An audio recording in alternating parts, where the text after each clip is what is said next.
नमस्ते आप सभी को। आज फिर हम हाजिर हैं आपके लिए पार्ट 3 लेकर के। आज ये तीसरी वीडियो है अपनी रुपए वाली किताब को समझाते हुए, जिसमें हम सारे के सारे पॉइंट्स को, सारे पाठों को एक एक करके आपको समझा रहे हैं और आपको बता रहे हैं कि लेखक अपनी किताब में कहना क्या चाह रहे हैं। यानी कि जो संदेश आपको देना चाह रहे हैं वो संदेश आप तक वैसा का वैसा जाए, इसकी कोशिश में हम इसके पूरे भाग को आपको एक्सप्लेन करके बता रहे हैं। तो जो आज का जो टॉपिक है अपना, पीछे हमने कर लिया टॉपिक, जो पिछला टॉपिक था वो ये था कि हम रुपए के इतिहास को समझने की कोशिश कर रहे थे। फिर उसके बाद हमने रुपए के ऊपर जो वित्त मंत्रालय से जवाब मांगा, उन्होंने कहा कि हमारे पास वैध रुपए का कोई दस्तावेज नहीं है। वो इस किताब के पेज नंबर 135 से 238 तक दिया हुआ है। वो हम आपको सिलसिलेवार जब वहाँ तक पहुँचेंगे तो हम आपको बताएंगे। तो आज का जो हमारा लेसन है वो भारतीय रुपये को समझने का है। देखिएगा, ये क्यों ज़रूरी है समझना, क्योंकि रुपया मूल्य का मापक है और किसी भी वस्तु के मूल्य को मापने के लिए हमें जब मुद्रा की आवश्यकता पड़ेगी तो हमें रुपए की आवश्यकता पड़ेगी। जब तक भारत का नागरिक भारत का रुपया इस्तेमाल कर रहा है तब तक वो अपने देश की संप्रभुता को बचा रहा है। तो इसलिए बहुत ज़रूरी हो जाता है कि पहले वो रुपए को समझे। किसी भी कॉलेज में, किसी स्कूल में रुपए को नहीं समझाया जाता और ये बड़ा दुर्भाग्य है हमारी आने वाली जनरेशन्स के लिए, अगली पीढ़ियों के लिए, कि जब उन्हें पता ही नहीं होगा कि जो उनके विनिमय का साधन है वो क्या है। डिजिटल ग्लोबलाइजेशन, इंटरनेट, आईटी क्षेत्र, तकनीक और विज्ञान, इन सब का ड्रामा तभी तक वैलिड रहेगा जब तक आपके पास में इन चीज़ों की पूरी समझ रहेगी। अर्थात आपकी जेब में जो रुपया है या जो आपके मोबाइल में जो डिजिट है, आजकल के बच्चे उसी को रुपया समझने लग गए हैं। ये बहुत बड़े दुर्भाग्य की बात है। तो आज इसलिए आपको समझाएंगे कि रुपया क्या है, रुपया क्या काम करता है और रुपये ने अभी तक मतलब पहले तो हम यही समझ लें चलो कि रुपया क्या है। तो भारतीय रुपया, प्राप्त दस्तावेजों एवं खोजों से पता चलता है कि मुद्रा का चलन अति प्राचीन है। मुद्रा का जन्म मानक धातु एवं मानक मूल्य पर आधारित है। वैदिक काल, प्राचीन काल से लेकर आज तक वैध मुद्रा मानक और मूल्य पर आधारित था। यानी कि जो वैध मुद्रा है वो मानक और मूल्य पर आधारित था और है, जिसके बहुत से प्रमाण हैं।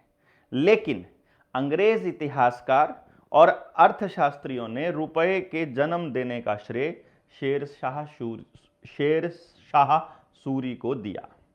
तो शेरशाह सूरी जब 1540 से 1545 के दौरान जो भारत में इसका शासन रहा, उस दौर के शासनकाल को श्रेय दिया अंग्रेजों ने कि शेरशाह सूरी ने रुपया चलाया।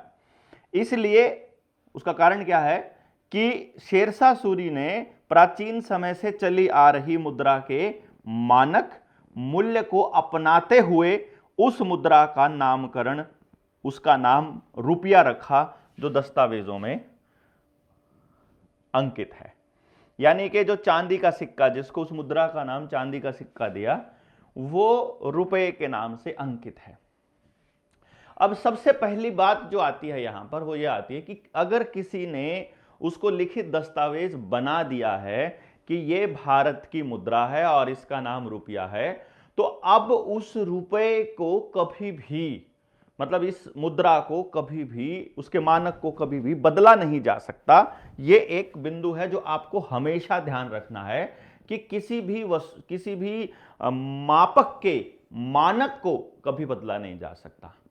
अगर बदला जा सकता है तो कोई प्रोविजन नेचुरल प्रिंसिपल में होगा, उसका उल्लेख आपको करना पड़ेगा, बताना पड़ेगा, जस्टिफाई करना पड़ेगा कि इसकी वजह से किसी भी एक व्यक्ति के साथ शोषण ना हो रहा हो। क्योंकि स्टैंडर्ड का काम ही यह है, मानक का काम ही यह है कि वह शोषण को रोके। फिर भी हम इसको आगे थोड़ा सा करते हैं, पढ़ते हैं। रुपये शब्द का प्रयोग रुपया शब्द का प्रयोग सर्वप्रथम शेरशाह सूरी ने भारत में अपने शासन के दौरान किया था 1540 से 1545। शेरशाह सूरी ने अपने शासनकाल में जो रुपया चलाया वह एक चांदी का सिक्का था जिसका भार मानक 179 ग्रेन था। 179 ग्रेन में लगभग 11.635 ग्राम यानी लगभग 1 तोला होता है। 1 तोले में 664 होता है। और मैं आपको बताऊं 1 ग्रेन का जो वजन होता है वो 64.8 मिलीग्राम होता है। जो ग्रेन है उसका जो वजन है वो 64.8 मिलीग्राम होता है। रुपए की बड़ी इकाई के रूप में सोने का सिक्का, देखो जैसे क्या होता है 1 रुपए का सिक्का है या 1 रुपए का नोट है, फिर 1-1 रुपए के 5 नोट लेके रखो तो बड़ी इकाई 5 रुपए का नोट हो जाता है। फिर 100 का नोट हो गया इसी तरह से, फिर 200 का 500 का नोट हो गया, और 1000 का नोट भी था कि 1000 रुपए लेकर चलेंगे, उससे बढ़िया एक नोट में 1000 रुपया। तो इस तरह से जो सिक्का ही उस टाइम पर रुपया था, तो एक जो छोटी इकाई थी वो चांदी का सिक्का था और जो बड़ी इकाई थी वो सोने का सिक्का था, यानी कि और जिसका वजन 1 तोला था, जिसे चलन में लाया गया उसे मोहर या 10 रुपए कहा जाता है। अब उस वक्त की बात जब ये हो रही है, उस वक्त चांदी और सोने की जो उपलब्धता है उसका अनुपात क्रमशः 10:1 है, और जो कीमत है वह भी इसी तरीके से है कि सोने की जो कीमत है वो चांदी से 10 गुना है। तो जो सिक्का है उसकी चाहे धातु की कीमत की बात की जाए, चाहे उसमें उसका मानक रखा जाए, वो वही रहेगा, चाहे आपके पास सोने का सिक्का हो चाहे आपके पास चांदी का सिक्का हो। तो चांदी का सिक्का 1 रुपए के बराबर है और सोने का सिक्का 10 रुपए के बराबर है। सोने के सिक्के का नाम मोहर है, वो बड़ी इकाई है, लेकिन रुपया वही रहेगा, क्योंकि सोना एक ऐसी धातु है जिसको स्टैंडर्ड के रूप में इस्तेमाल किया जाता है। तो असल मानक यही रहेगा, 10 रुपया बराबर 1 तोला सोना। जो भारत में प्रथम बार सिद्धांतिक मुद्रा रुपए का जन्म हुआ, जो रुपए का वैध दस्तावेज है, लीगल टेंडर। अब आपको एक बात समझनी पड़ेगी, रुपए का जो वैध दस्तावेज है वो यही है, और ये हमारे यहां अब आगे आओगे आपको सबूत मिलेंगे इसके सारे के सारे, चिंता मत कीजिए। रुपए से छोटी इकाई के रूप में तांबे का सिक्का चलाया गया जिसे दाम कहा जाता था। कालांतर में मुगल शासन के दौरान पूरे उपमहाद्वीप में मौद्रिक प्रणाली सुदृढ़ करने के लिए तीनों धातुओं के सिक्कों का मानकीकरण किया गया, उनका स्टैंडर्डाइजेशन कर दिया गया। शेरशाह सूरी के शासनकाल के दौरान आरंभ किया गया रुपया आज तक प्रचलन में है, यानी कि यदि आपके पास आज भी शेरशाह सूरी के समय का रुपया आपके पास हो तो उसको अभी तक भी इनवैलिड या इलीगल नहीं किया गया है। अर्थात उस वक्त के 10 रुपए का अगर सिक्का आपके पास है शेरशाह सूरी का, तो वो एक जो सिक्का सोने का अगर आपके पास होगा तो उसे बैंक में अगर आप आज लेकर के जाओगे तो वो 10 रुपए में लिया जाएगा, वो आज भी चलन में है। तो यानी कि आपके जो 10 रुपए की कीमत है वो वही है जो उसके सोने के सिक्के की है। अब अगर आपको यह बात समझ में आई है तो अब आपकी ये ड्यूटी बन जाती है कि आप अपनी बैंक, अपनी सरकार, अपने नेता, अपने अधिकारी, अपने वित्त मंत्रालय, अपने प्रधानमंत्री, किसी से भी आपको यह पूछना पड़ेगा कि क्या यह बात सच है या झूठ है। उनका जवाब आपको बताएगा। देखो वो कह देगा वो चलन में, वो तो कब के बंद हो चुके, वो तो आउट ऑफ यूज हो गए, अब उनको कौन रखता है, ये सब अलग बातें हैं।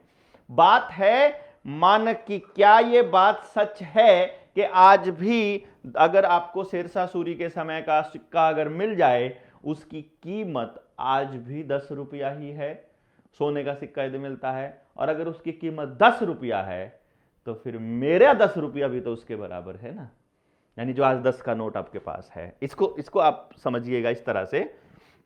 अंग्रेजों के आने से पहले तक एक मोहर जिसका वजन लगभग 1 तोला शुद्ध सोना था, जिसकी कीमत मूल्य 10 रुपए था।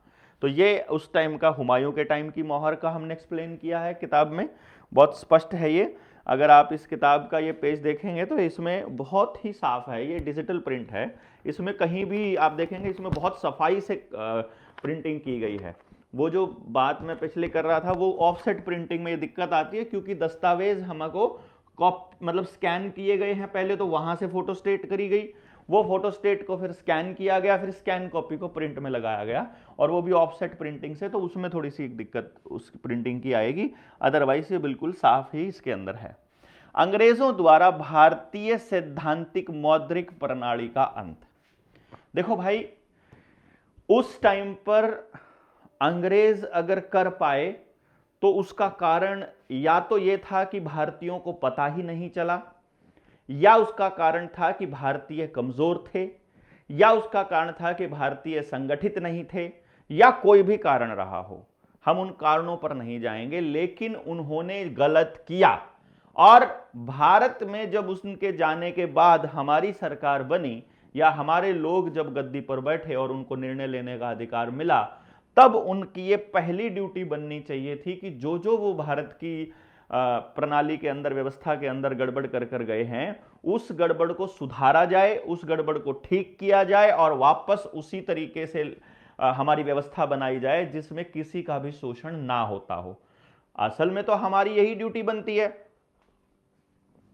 यदि उन्होंने नहीं किया तो यह उनकी गलती थी, और यदि अब पता लगने के बाद आप इस दिशा में काम नहीं करते हैं, चाहे कुछ भी कीजिए, मैं ये कह रहा हूं, वैचारिक तौर पर अपनी डायरी लिखिए ताकि आपकी अगली पीढ़ी को पता चले, आप पेजेस में नोट्स बनाइए, आप अपने फेसबुक पर लिखिए, आप अपने यूट्यूब पर वीडियो बनाइए, आप अपनी बातों को रखिए, आपकी बात हो, वो मेरी बात ना हो, वो किसी संगठन की बात ना हो, वो जनता की बात बन जाए। इसलिए जितने साथी इस वीडियो को सुन रहे हैं और जो सुन रहे हैं, जहां भी आपके साथ या आपके साथ नहीं, किसी के साथ भी अगर अन्याय हो रहा है, आपको बोलना पड़ेगा। और यदि कोई कहता है कि तुम कौन हो बोलने वाले, तब आपको बताना पड़ेगा कि भारत के संविधान ने हमारे को 51 धारा के अंदर हमको प्रोविजन दिया है संविधान के अंदर कि भाई हम लोग अपने मतलब संविधान ने हमको दिया है कि हम देश में चल रही किसी भी गलत गतिविधि का जो भारत की संप्रभुता को नुकसान पहुंचाती हो, उसका विरोध कर सकते हैं, बल्कि हमें करना चाहिए। ये हमारे मौलिक कर्तव्यों में आता है। तो आपको ये बात हमको ध्यान रखनी पड़ेगी। अब ये इसलिए समझना जरूरी है कि देश पहले किस पोजीशन पर था और आज किस पोजीशन पर है। इसके अंदर जब आप इस किताब को, जिसके पास ये किताब है, अगर आप पढ़ेंगे तो इस किताब के अंदर हमने ये मेंशन किया हुआ है कि मैं आपको पेज नंबर भी बता देता हूं, पेज नंबर 126, पेज नंबर 126, ये देखिए 126 से लेकर के और पेज नंबर 134 तक हमने ये एक्सप्लेन किया है कि भारत की अर्थव्यवस्था किस तरह की थी उस वक्त जब अंग्रेज आते हैं तब। अगर आपको ये साफ दिखाई दे रहा हो तो मैं ये दिखा रहा हूं, ये जो कलर है ऊपर केसरिया रंग है, ये हमारे भारत की अर्थव्यवस्था है। और जब साल 1 है एडी, यानी आज से 2025 साल पहले, तब हमारी अर्थव्यवस्था 51,800 मिलियन डॉलर के बराबर है।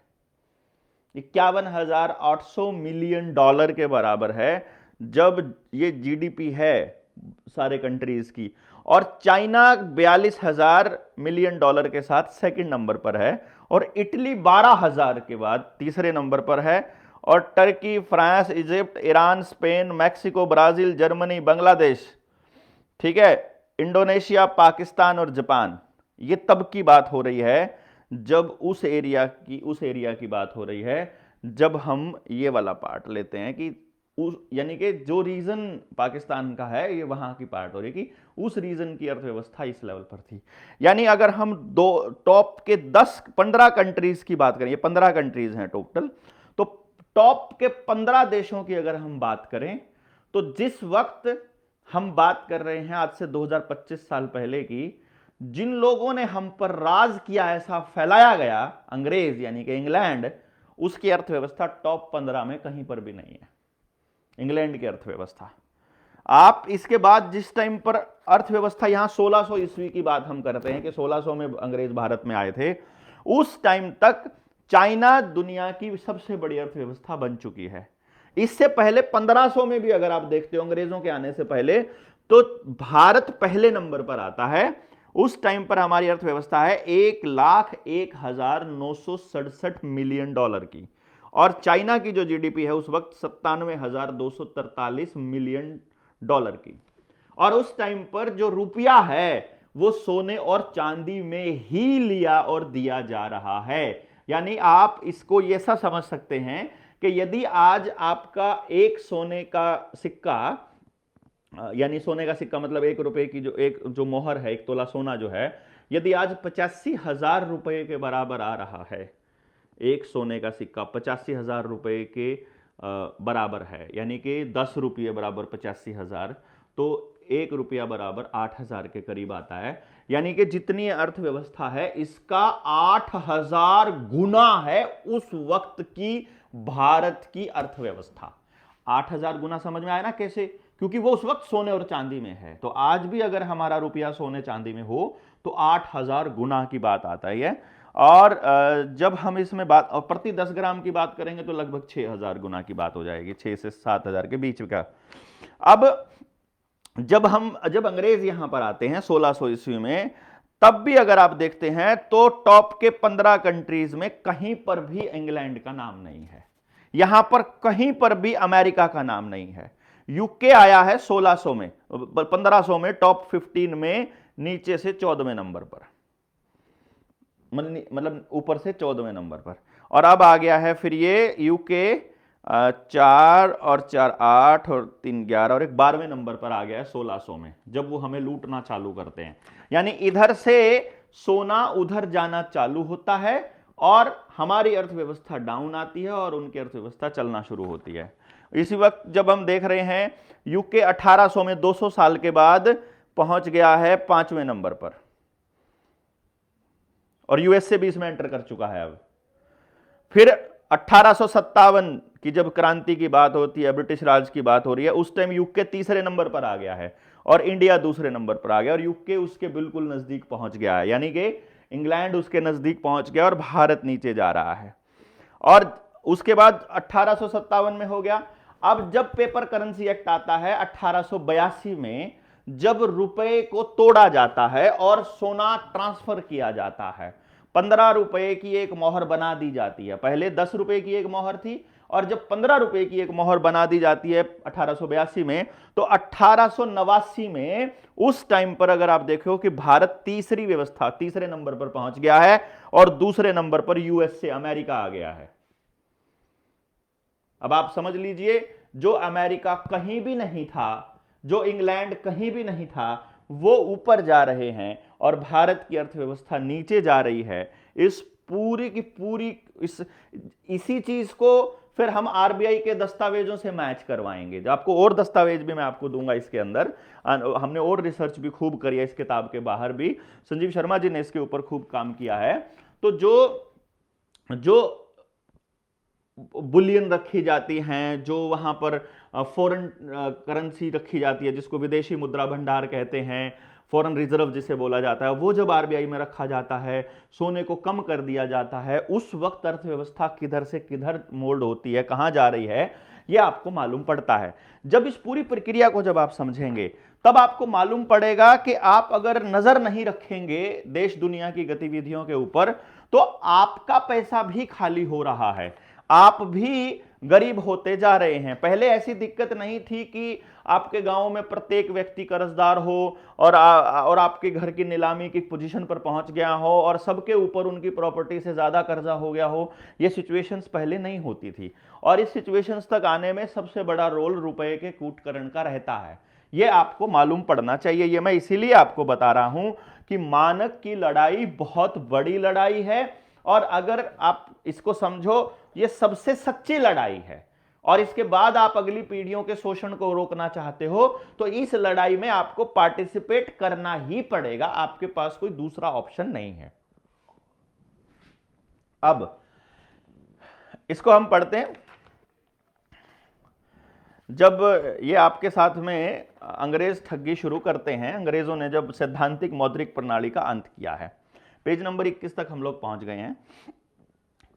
यह अंग्रेजों द्वारा, ये तो हो गया, अंग्रेजों द्वारा भारतीय सैद्धांतिक मौद्रिक प्रणाली का अंत कैसे हुआ।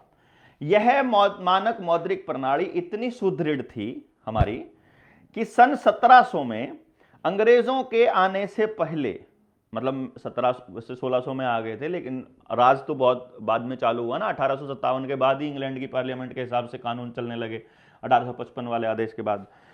तो 1700 में अंग्रेजों के आने से पहले भारत की अर्थव्यवस्था दुनिया की 24.4% आय के साथ विश्व में सबसे बड़ी थी। भारत कृषि केंद्रित और उद्योग प्रधान देश रहा। जैसे आपको क्या समझाया गया कि भारत कृषि प्रधान देश है, नहीं, कृषि केंद्रित उद्योग, मतलब यानी कि हमारा जो उद्योग धंधा है, और हमारा क्या, दुनिया भर के सारे उद्योग धंधे खेती से ही चलते हैं, तो खेती पर आधारित उद्योग धंधा, चाहे मसाले हों, चाहे सब्जियां हों, चाहे सोना भी खेती से, जमीन से ही निकलता है, मतलब कहने का, फिर पशुधन से जो निकलने वाली चीजें हैं, वो सारी चीजें। अंग्रेजों के आने से पहले व्यापार के लिए पर्याप्त मात्रा में सोने और चांदी के सिक्के के रूप में मुद्रा उपलब्ध थी, जिसके सैद्धांतिक मानक के अनुसार, यानी जो भारतीय स्टैंडर्ड है, 1 तोला शुद्ध, 1 तोला चांदी यानी 11.66 ग्राम या 180 ग्रेन का सिक्का वो 1 रुपए के बराबर है, और 10 रुपए का जो 10 रुपए के जो बराबर है, 10 रुपए की जो मोहर है, उसमें 180 ग्रेन का सिक्का है, यानी वो चांदी का है, ये सोने का है। जब अंग्रेज भारत पर कब्जा किए, तब भारत का लूटपाट और शोषण करना शुरू किया, और शोषण करने का सबसे उत्तम हथियार भारतीय मुद्रा रुपये को चुना। इसके लिए मुद्रा बाजार की स्थापना करके मुद्रा के मूल्य को घटा बढ़ाकर भारत के लोगों का शोषण शुरू किया, यानी कि मुद्रा बाजार बना दिया कि रुपए की वैल्यू वर्ल्ड की इकोनॉमी के हिसाब से तय होने लग जाए, और हमें तो कुछ पता नहीं होता। अभी देखिए, आपकी संसद में जो कानून बन रहे हैं उनसे हम अनभिज्ञ हैं, हमें जानकारी नहीं दी जाती है। जब भी देश की जनता के खिलाफ कोई कानून बन रहा होता है, उसी वक्त देश में मीडिया के अंदर कोई और प्रोपेगेंडा चल रहा होता है, और उस वक्त हमारा ध्यान उधर रहता है, और पीछे से कोई कानून बना दिया जाता है, और फिर सारी एजेंसियां, चाहे कोर्ट है, वकील है, पुलिस है, एसडीएम है, तहसीलदार है, डीसी है, फिर वो सब कानून का हवाला देते हुए, पॉलिसी मैटर का हवाला देते हुए आपका शोषण करते रहते हैं। तो जो पॉलिसी बना रहा है उसके ऊपर निगरानी रखना बहुत ज्यादा जरूरी है, ताकि उसकी एक एक गतिविधि के ऊपर नजर रखी जा सके कि तुम ये पॉलिसीज किस लिए बना रहे हो, किसके लिए बना रहे हो, जिसके लिए बना रहे हो उसकी राय ली है कि नहीं ली है, इसके जो विपरीत पहलू है, इसका जो विपक्ष है, इसके जो खिलाफत करने वाले लोग हैं, या इसके खिलाफ बोलने वाले लोग हैं, या इसका नुकसान बताने वाले लोग हैं, उनसे राय ली है कि नहीं ली है, उनका पक्ष सुना गया है कि नहीं सुना गया है, ये बहुत ज्यादा इंपॉर्टेंट रहता है। और आप अगर इसको नहीं समझेंगे तो फिर हम लोग नुकसान में ही रहेंगे मोस्टली। तो अब अगर यदि आपको कोई रुपए पर बात बताना शुरू करे कि भाई ये रुपया, क्योंकि ये जो लेसन है, ये जो तीसरा पार्ट है, ये रुपए को ही समझाने के लिए था, ताकि आप जब कभी चलें तो कोई कह दे कि तुमने लोन में रुपया लिया था ना, तुमने लोन मांगा, हाँ, तो लोन से सामान लिया, हाँ लिया। अरे जो लोन में आपको दिया गया वो रुपया नहीं दिया गया, आपको रुपए का वो नोट दिया गया, 100 रुपए का नोट, 500 का नोट, क्योंकि उसमें जो चलन में है, जो कीमत रखी गई है, वो नोट के बराबर रखी है, रुपए के बराबर नहीं। रुपया तो आपको समझना ही यही है कि रुपया क्या है। जो उसी टाइम पे जब बैंक वाले आपसे पूछेंगे, कोर्ट में भी जब आपको अगर इन पर्सन भी खड़ा होना पड़ जाए, तो फिर आपको बताना है उस टाइम पे कि नहीं जज साहब, इन्होंने रुपया नहीं दिया लोन में, इन्होंने नोट दिए हैं, नोट की वैल्यू रुपए की वैल्यू से अलग है। और जिसका कर्जा है ना, वो चांदी के 2 सिक्के तो रखो, एक 90% चांदी वाला, एक 50% चांदी वाला, और सिक्का दूसरा रखो, फटाक से उनके सामने रख दो, या उससे पहले वाला नोट भी रख लो। ये देखो जी, इन्होंने तो इसका ये जो वचन खंड है गवर्नर का वो भी बदला हुआ है। इन्होंने तो ये देखो जी, ये सिक्का ये भी 1 रुपए में लेता है बैंक, तो बैंक इसको 1 रुपए में ले रहा है, जिसमें ये ऐसे ऐसे 1000 सिक्के आ जाते हैं। जो लोहे वाला सिक्का है वैसे वैसे 1000 सिक्के उस चांदी वाले में आ जाते हैं। तो उसको बोलो जी, इसमें 1000 सिक्के आते तो 1000 गुना की लूट तो यहीं पर हो रही है हमारे साथ, इसको 1 रुपए में कैसे ले रहे हैं ये? और अगर ये इनवैलिड है तो फिर ये वैलिड कैसे, और ये इनवैलिड है तो फिर ये वैलिड कैसे? दोनों को ऐसे करके सामने रख दो।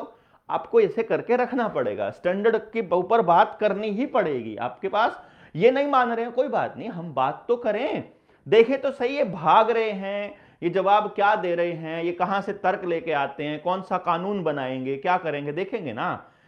तब तक पूरे देश के अंदर बात चली जानी चाहिए। और आपको अपने घर में अगर आपके पास ये किताब है, मैं तो आपको सजेस्ट करूंगा इस किताब को पढ़िए आप।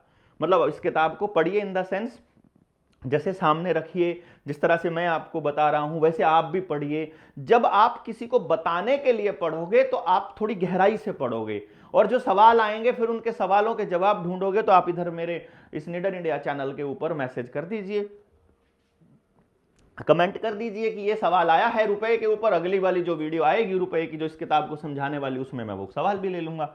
तो अभी तक हमारे 2 एपिसोड हमारे हो चुके हैं, आज तीसरा एपिसोड है। अभी तक सवाल नहीं आए हैं, तो आपके सवाल जब आएंगे तो और अच्छी बात है। और जिन सवालों का जवाब आगामी पेजों में होगा वो मैं आपको बता दूंगा कि इसका जवाब आपको आगामी पेजेस में मिलेगा। अब रुपया क्या है इसको आपको समझना है। यही लास्ट बात जो पूरे चैप्टर की होगी कि रुपए में सोने की मात्रा ही रुपया है। यानी रुपया वो कागज नहीं है, जैसे कि वजन को हम देखते हैं ना, उसका मानक जो है वो वजन है। कितना वजन? 1 किलो वजन। जैसे 1 मीटर है, अब 1 मीटर किसको कहेंगे हम? 1 मीटर वजन किसे कहेंगे? जब हम दूरी के मापक को देखा जाता है तो उसमें प्रकाश की गति को केंद्र में रख के लिया जाता है। तो जैसे प्रकाश की गति है 3 लाख किलोमीटर प्रति घंटा, तो 1 सेकंड में 3 × 10⁸ शायद होता होगा, इस तरह से इतने मीटर उस पर सेकंड में 3.6 इंटू वो कैलकुलेट कर लिया जाता है। तो फिर उसको 1 मीटर में, मीटर और सेकंड में लेकर के फिर ये कहते हैं कि 1 इतने सेकंड में प्रकाश जितनी दूरी तय करता है that is equal to 1 metre. ये 1 मीटर का स्टैंडर्ड है, क्योंकि प्रकाश अपनी गति कभी नहीं बदलेगा। उसका रीजन ये है कि किसी भी चीज का जो मानक होता है वो फिक्स होना चाहिए। कोई भी ऐसी चीज जो फिक्स होनी चाहिए, उस फिक्स चीज को ही हम लोग इसका स्टैंडर्ड लेते हैं किसी भी चीज को नापने का। तो फिक्स चीज के मुकाबले फिक्स चीज ली जाती है। तो इसलिए सोने को लिया गया कि वो घटता बढ़ता नहीं है, जंग नहीं लगता है, उसके ऊपर केमिकल रिएक्शन पानी का नहीं होता, मौसम का कोई फर्क नहीं पड़ता, दबाव कितना ही हो उसका कोई फर्क नहीं पड़ता, पीट लो कूट लो, उसकी चादर बना लो, लोहे की बनाओगे तो वो झड़ता रहेगा, नीचे साइडों में तो कम होता जाएगा, उस पर जंग लगता जाएगा। तो ऐसी कोई धातु जैसे वो कह रहे हैं ना कि सोने को इसलिए हटा दिया गया कि सोने की मात्रा कम थी। अरे भाई, लूट हो रही है इसलिए कम आपको दिखाई दे रही है। आप इतने ग्राम से ज्यादा सोना नहीं रख सकते। ये ड्रामा सरकार ने इसलिए किया कि आप कभी भी अमीर ना बन सको, कभी भी आप समृद्ध ना हो सको, क्योंकि सोना ही एकमात्र पैमाना है आपकी अमीरी का, और कोई पैमाना नहीं है। जबकि सिद्धांत मुद्रा का मानक मूल्य स्थिरांक होता है, घटाया या बढ़ाया नहीं जा सकता। ठीक उसी प्रकार जैसे भार की मापक किलोग्राम, दूरी की मापक फीट, समय की मापक मिनट इत्यादि मापकों के मानक स्थिरांक होते हैं, उसी प्रकार भारतीय मुद्रा रुपए की जो मूल्य की मापक है, इसकी मानक मात्रा और मूल्य भी स्थिरांक होगा। इसके पार्ट आपको समझने हैं। सबसे पहली बात, मानक मात्रा को ही रुपया कहा जाता है, जो मूल्य मापने का बाट है। मानक मात्रा ही ज्ञान विज्ञान या सिद्धांत है। मानक मात्रा ही लोक कल्याणकारी अवधारणा और नैसर्गिक न्याय है। नैसर्गिक न्याय जो फंडामेंटल और जो यूनिवर्सल लॉ है, जो जस्टिस है, वो यही है, नेचुरल जस्टिस इसको हम कहेंगे। मानक यानी स्टैंडर्ड मात्रा ही उत्पादन का स्रोत व सेवा की प्रतिस्पर्धा है, और मानक मात्रा ही आर्थिक आजादी और सर्वांगीण विकास है। अब इस बात को जब आपको समझ में आ जाएगा, तब आप कहीं भी बोल सकेंगे कि रुपया असल में क्या है, जिसका मूर्त रूप सोने की मानक मात्रा है, जो नैसर्गिक सिद्धांत है, नेचुरल प्रिंसिपल जिसे हम कहेंगे, जो अर्थशास्त्रियों के शब्दों में अपने आप में कुछ नहीं, यानी मनी इज ना, वो कहते हैं मनी तो क्या, कुछ भी नहीं, वो उसको उस लेवल तक लेकर जाना चाहते हैं कि मनी कुछ भी ना हो, यानी वो डिजिट तक लेकर जाना चाह रहे हैं। आपको लगे कि भाई जीने के लिए सिर्फ डिजिट चाहिए होते हैं, इतने डिजिट मेरे पास पड़े हैं, मैं आपको यही तो बता रहा हूं। जब डिजिटल भारत लेक बनाया है, जब इन्होंने डिजिटल इंडिया बनाया है, तो बेसिकली ये क्या करना चाह रहे हैं, आपको यूनिवर्सल बेसिक इनकम पर लाना चाहते हैं और प्लस सोशल सिक्योरिटी सिस्टम में लाना चाहते हैं। और उसका जो तरीका रहेगा वो सोशल क्रेडिट स्कोर रहेगा, यानी आप सबको कर्जदार बनाकर क्रेडिट स्कोर बना देंगे। आपका क्रेडिट स्कोर के ऊपर भी एक अलग से वीडियो हम बनाएंगे। तो यह परिकल्पना बता रहे हैं, साध्य नहीं साधन है, जो संपत्ति के बदले संपत्ति की कीमत के रूप में विनिमय करती है, और मुद्रा के रूप में हजारों वर्षों से चली आ रही है, और आज भी उसकी विश्वसनीयता कायम है, केवल स्टैंडर्ड वाली मुद्रा। मापक के सिद्धांत के अनुसार दुनिया के हर मापक का मानक मात्रा स्थिरांक होता है, उसी प्रकार भारतीय मुद्रा मूल्य की मापक है, इसकी मानक मात्रा भी स्थिरांक होती है, इसे घटाया या बढ़ाया नहीं जा सकता। रुपए के मानक मूल्य को घटाना या बढ़ाना, दोनों, घटाया भी नहीं जा सकता और बढ़ाया भी नहीं जा सकता, वो अवैध है, कानूनन जुर्म है। और हमारा जो बीएनएस है, जिसे भारतीय न्याय संहिता 2023, उसके अध्याय 10 की धारा 178 से 188 तक सिक्कों का, करेंसी नोट का, बैंक नोट का, सरकारी स्टैंप का कूटकरण अपराध संबंधित धाराएं हैं, यानी ये क्रिमिनल एक्ट है। आईपीसी की धारा जो अध्याय 18 था, उसकी धारा 489 ABCDE था, तब करेंसी नोट, बैंक नोट के कूटकरण से संबंधित और आपराधिक धाराएं वो पहले थी, वो अब बीएनएस की अध्याय 10 धारा 178 से 188 हो गई है, जो पहले 132 से 154 हुआ करती थी, और ये 489 हुआ करती थी। वो सारी टोटल यहाँ पर लेके आ गए, जिसमें आजीवन कारावास तक का प्रावधान है, जो एक प्रमाणिक साक्ष्य है, यानी कि ये एक प्रूफ है कि रुपए का या कूटकरण, उसके मानक का कूटकरण कभी भी नहीं किया जा सकता। अब आप लोगों को यह बात समझनी पड़ेगी कि आप जब बात करें तो रुपए को किस एंगल से आपने परिभाषित करना है। ये बहुत ज़रूरी है, ताकि आप आने वाली पीढ़ियों को अपनी इस शोषण से बचा सकें, आप उनके लिए लड़ाई लड़ सकें, आप उनको समझ दे सकें।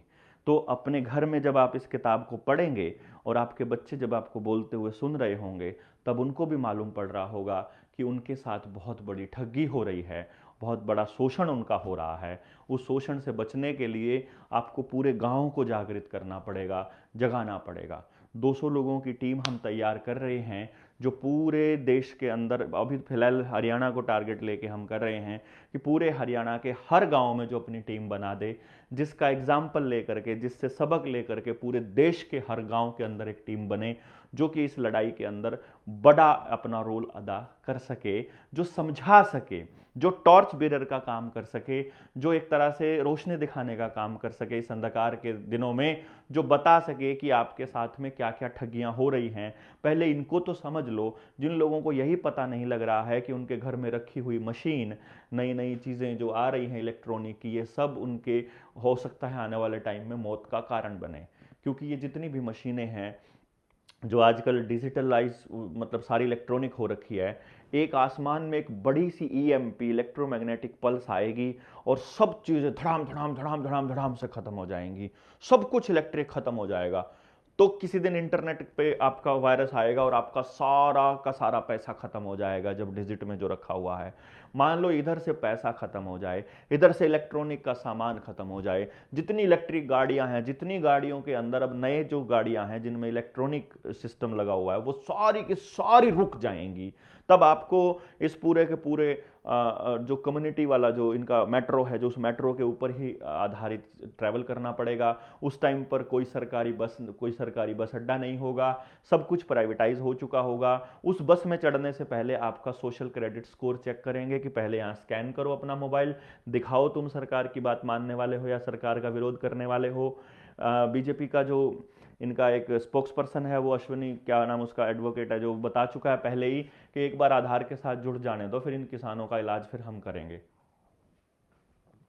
तो वो लोग आपका इलाज करने के लिए आ रहे हैं। आप अपने इस बर्बादी को रोकने के लिए क्या कर रहे हैं, ये बड़ा सवाल है। आप अपने लोगों को कैसे समझा रहे हैं, ये बहुत बड़ा सवाल है। इस प्रोसेस को कॉन्टिन्यूसली जारी रखिएगा, क्योंकि ये सब चीज़ें जो कोई बता नहीं रहा है आपको, इसलिए कि वो डरते हैं कि भविष्य में अगर वो गलत हो गए तो इस बात से उनको डर लगता है। कोई बात नहीं, हमें डर नहीं लगता है कि हम गलत हो जाएंगे तो क्या होगा। देखिए, आदमी गलती का पुतला है। आज जो सिचुएशन हम देख रहे हैं वो 100% इन बातों की तरफ इशारा कर रही है जो मैं कह रहा हूं। और यदि आप इन बातों को नहीं समझेंगे तो फिर आप ही का नुकसान है, आपकी ही अगली पीढ़ियों का नुकसान है। ये तीसरा पार्ट हमारा खत्म हो गया है, चौथा पार्ट लेकर के हम आपके सामने फिर आएंगे। तब तक आप इस किताब को पढ़िए और इससे संबंधित सवालों को इकट्ठा कर लीजिए, फिर हम सभी सवालों का जवाब आपको एक साथ देने वाले हैं। बहुत बहुत धन्यवाद। जय हिंद, जय भारत।